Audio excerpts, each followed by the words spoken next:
Confinement, jour 45. J'avais déjà épuisé mon chat, balisé mon secteur d'1 km², appris à faire des gnocchis maison et enregistré une parodie pourrie d'une chanson sur mon chat. Guitare-voix. Bref, je me faisais chier. Tellement chier que j'ai cliqué sur auto-hypnose pour débutants. 15 minutes, 4,3 étoiles, pourquoi pas. Ça disait « Voyagez dans votre tête pendant que vous ne pouvez pas voyager ailleurs ». Marketing de crise un peu, mais efficace. J'ai trouvé ça con, puis intéressant, puis vital. En psychanalyse, on m'avait décrit l'inconscient comme un gouffre de pulsions horribles, un égout mental, une fausse sceptique psychique quoi, le Mordor. Mais j'ai quand même essayé. Premier voyage, un échec total. Fixez un point devant vous et portez attention à votre respiration. J'ai fixé un point sur mon écran, c'était une tache, ou une poussière, ou un pixel mort. Et je me suis mise à penser à tous les pixels morts de tous les écrans du monde, des petits cimetières numériques invisibles. Et j'ai raté la suite de l'exercice. Deuxième séance, fermez les yeux et imaginez un escalier. J'ai fermé les yeux, j'ai imaginé un escalier. Puis je me suis demandé pourquoi un escalier et pas un ascenseur, ou une rampe, ou un toboggan. Est-ce que les toboggans c'est moins hypnotique que les escaliers? Ou c'est parce que pas d'ascenseur pour les claustrophobes? Descendez les marches une à une. J'ai descendu une marche, puis une autre, et je me suis demandé combien il y avait de marches en tout. Si je descendais un escalier infini, est-ce que je serais infiniment hypnotisé?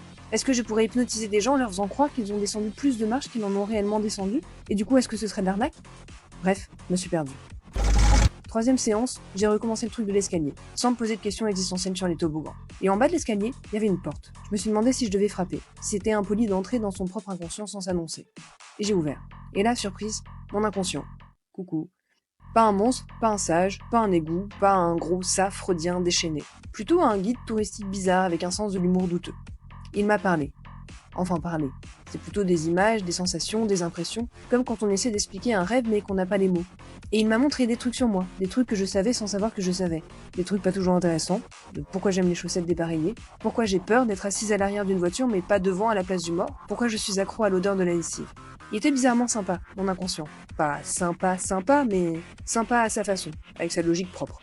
Et je me familiarise, séance après séance, étage mental après étage mental. Et un jour, j'ai testé un truc sur les animaux totems. Ça disait « Rencontrez vos guides animaux intérieurs ». J'ai visualisé, j'ai attendu, visualisé encore. Un colibri est apparu. Petit, fragile, vibrant. Mon côté sensible, apparemment. Trop mignon. Puis, une panthère noire. Grande, puissante, féroce. Mon côté badass, trop stylé, je suppose. Et ça se passait super bien. Belle rencontre interespèce. Belle métaphore de ma dualité intérieure. Et là, je l'ai pas vu venir. Ma panthère a bouffé mon colibri. D'un coup, sec, gobé, disparu, comme ça, sans laisser de traces. État de choc, j'ai flippé, j'ai rouvert les yeux, paniqué. Est-ce que je venais d'assister à un meurtre psychique? Est-ce que c'est un signe? Est-ce que je dois appeler un psychologue, un vétérinaire ou la SPA mentale? Alors j'ai demandé à Google, que faire si mon animal totem se mange lui-même? Il n'a pas répondu. J'ai respiré, j'ai réfléchi et j'ai compris.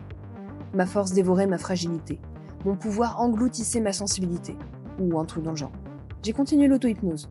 J'ai retrouvé ma panthère et elle a vomi mon colibri. Mais il était vivant. C'était dégueu mais rassurant. J'ai alors compris que mes anciens schémas me limitaient, comme des chaussures trop petites que je gardais par habitude. Et avec l'hypnose, je les ai fait bouger. Les schémas, pas les chaussures.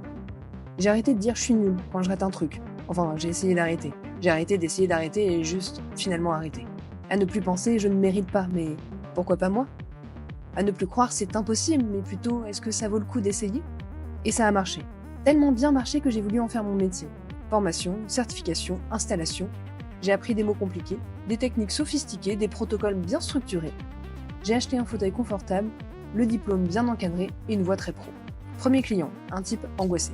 Parlait tout bas, tremblait comme une feuille, hyperventilé pour un SMS non répondu. J'ai cherché sa panthère intérieure. Elle était en peluche. Logique. On l'a transformée ensemble. Pas en lion, mais en Mike Horn. Bizarre. Il est revenu 3 semaines plus tard. Serein, posé, presque zen. Et il m'a dit « J'ai survécu une réunion familiale complète, sans anxiolytique. » Succès assuré. J'ai compris que l'hypnose, c'est pas ce qu'on m'avait dit.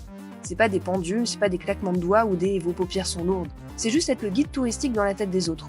On montre les monuments, les ruines, les trésors cachés, mais on ne décide pas quoi en faire.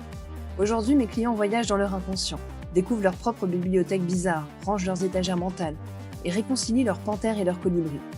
Moi, je fais pas de miracle, je ne transforme pas les gens en super-héros, je les aide juste à se parler à eux-mêmes, dans leur propre langue. En gros, je parle aux trucs bizarres dans la tête des gens, quoi. Bref, je suis hypno.